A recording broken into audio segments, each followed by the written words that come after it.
Salut à tous, dans cette séance, on doit réaliser quelques exercices du troisième chapitre de physique qui est le mouvement.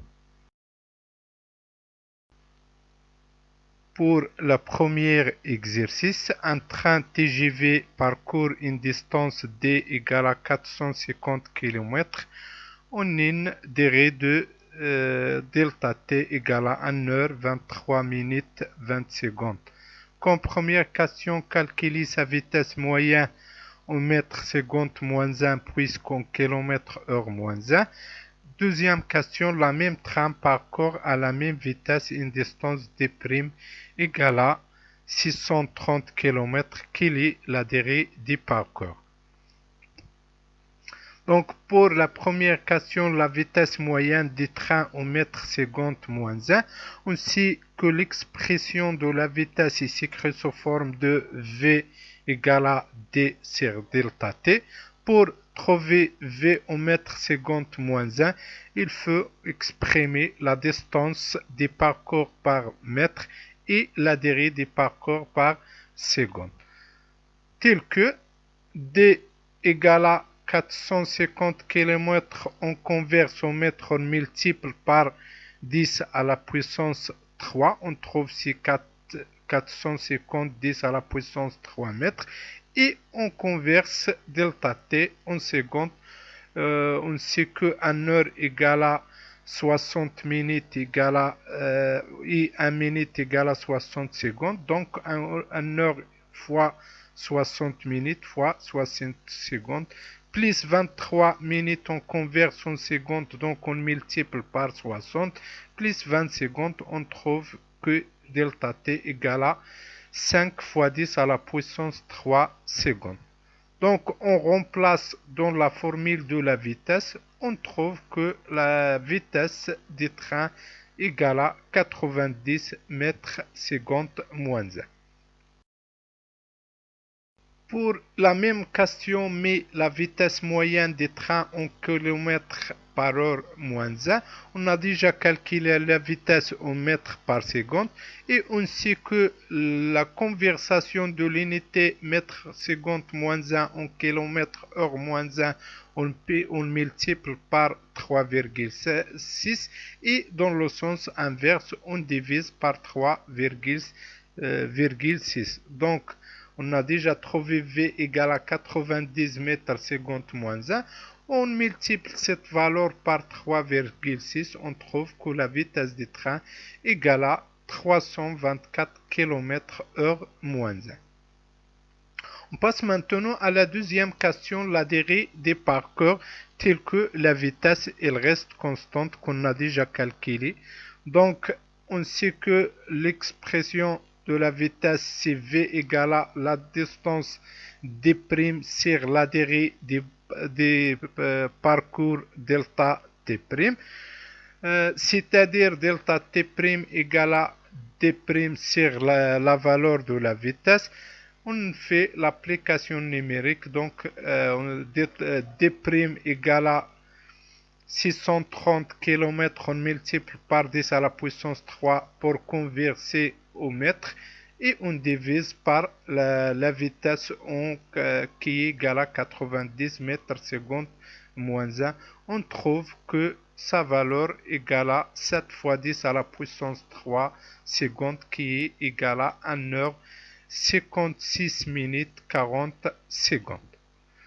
On passe maintenant à la deuxième exercice. Au cours des mouvements rectilignes d'un autoporteur S, on a obtenu l'enregistrement suivant. L'intervalle de temps qui sépare deux points consécutifs est taux égal à 40 millisecondes. Comme première question, quelle est la nature des mouvements des deux triporteurs S? Deuxièmement, déterminer la valeur de la vitesse de S à la position M2. Troisièmement, compléter le remplissage des tableaux sachant qu'à l'instant t égale à 0, le mobile passe par la position M2. Tracez la courbe X en fonction de T à l'échelle suivante.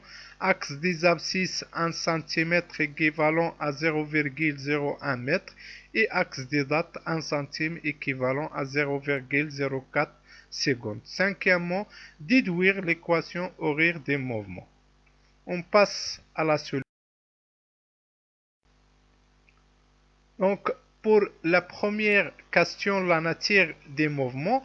Donc, pour déterminer la nature des mouvements, on doit déterminer la nature de la trajectoire. Donc, la trajectoire est une droite.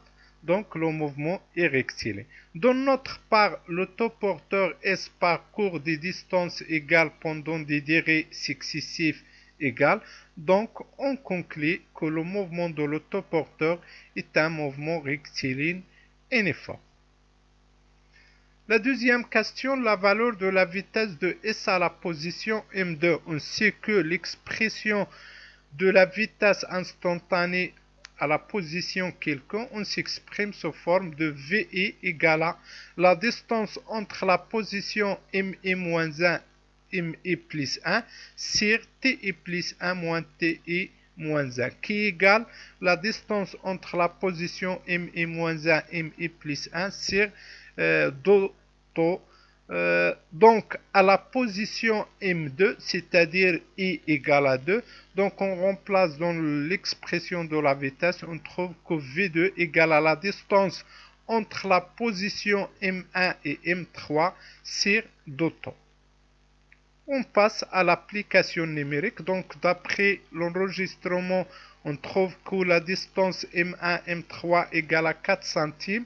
On converse au mètre, donc on multiplie par 10 à la puissance moins 2. Sur 2 fois 40 en millisecondes, on multiplie par 10 à la puissance moins 3 pour converser en secondes.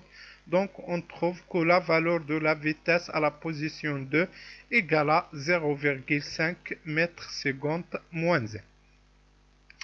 Pour la troisième question, le remplissage des tableaux. Donc, on doit trouver ces résultats-là parce qu'on prend comme origine de repère d'espace la position M0 et ainsi que la distance entre deux positions successives égale à 2. Donc on doit voir que l'abscisse à la position M0 c'est 0, à la position M1 c'est 2, à la position M2 c'est la distance entre M0 et M2 qui est égale à 4 centimes.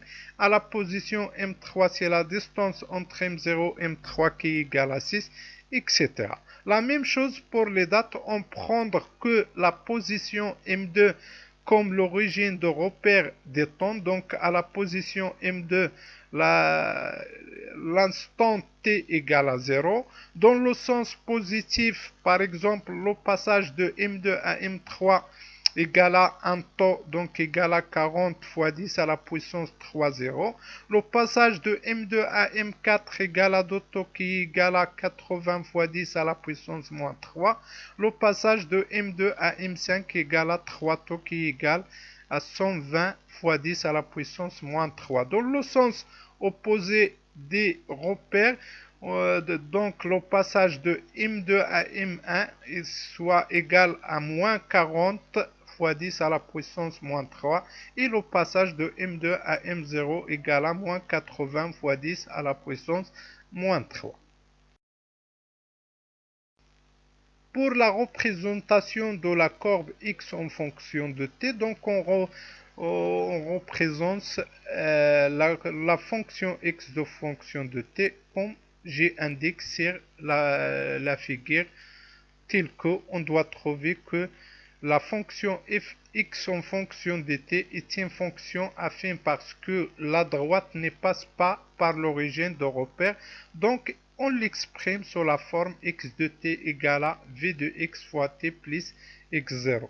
Tel que v de x, c'est le coordonnées des vecteurs vitesse instantanée et x0, c'est l'abscisse des mobiles à l'origine des temps t égale à 0.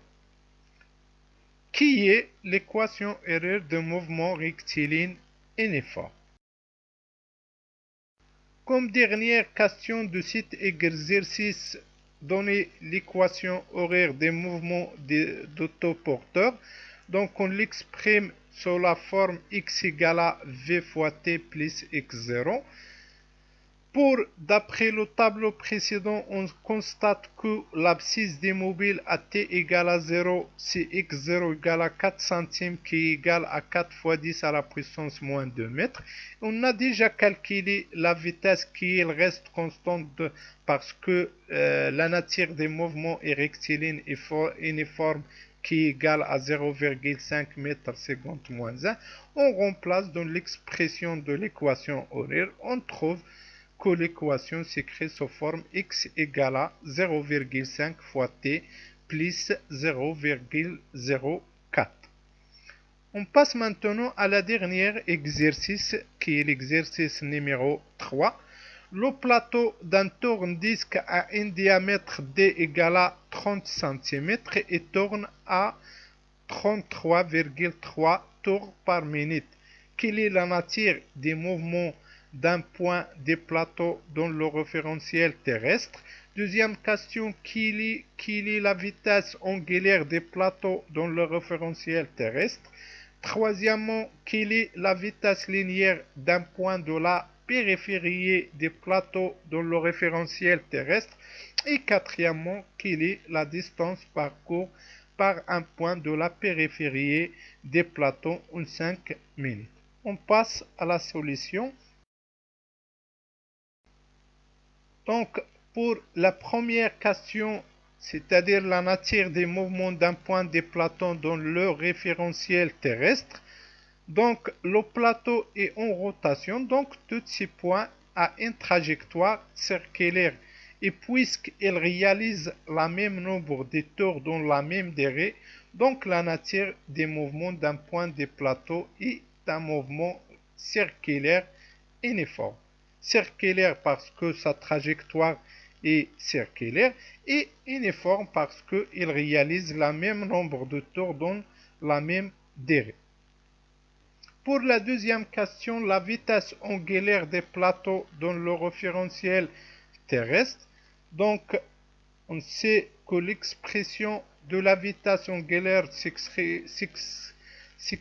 s'écrit sous forme de la vitesse angulaire égale à l'angle balayé par le vecteur position sur la durée de delta t, tel que l'unité de la vitesse angulaire c'est radian seconde moins 1 et l'angle de rotation c'est radian et la durée en secondes. Tel que il faut connaître pour trouver l'angle de rotation en radian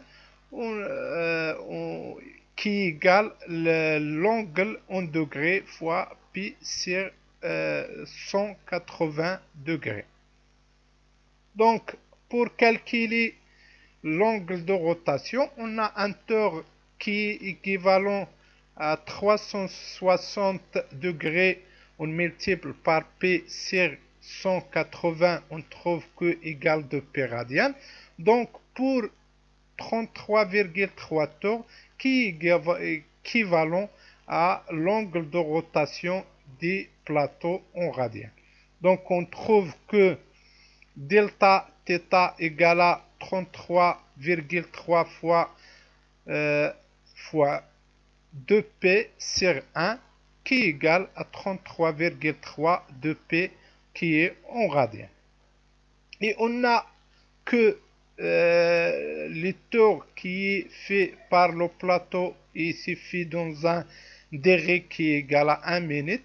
On converse le minute en secondes, donc qui est égal à 60 secondes. On fait l'application numérique, on trouve que la vitesse angulaire égale à peu près 3,49 radians seconde moins 1, qui est égal à peu près 3,5 radians seconde moins 1.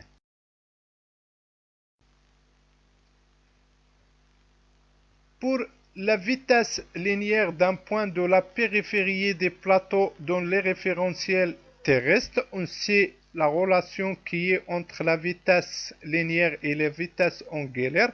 qu'on s'exprime sous la forme V égale à R qui est le rayon parce que le point il se trouve dans la périphérie des plateaux. Le rayon qui égale le diamètre, c'est 2 fois la vitesse angulaire. Donc on passe à l'application numérique, on trouve que la vitesse linéaire ou la vitesse instantanée égale à 0,525 minutes secondes moins 1. Pour la dernière question, la distance parcourue par un point de la périphérie des plateaux en 5 minutes. Donc on a déjà déterminé la nature des mouvements des plateaux. On trouve que c'est un mouvement circulaire uniforme. Donc la vitesse d'un point de la périphérie est déjà calculée. Donc on utilise la relation de la vitesse qui est égale à la distance parcourue sur la durée du parcours. Donc on trouve que la distance du parcours d' égale à la vitesse fois la durée delta t'. On fait l'application numérique, on trouve que delta' égale à 157,5 mètres. Donc, au final, je vous remercie de votre attention et à une autre séance.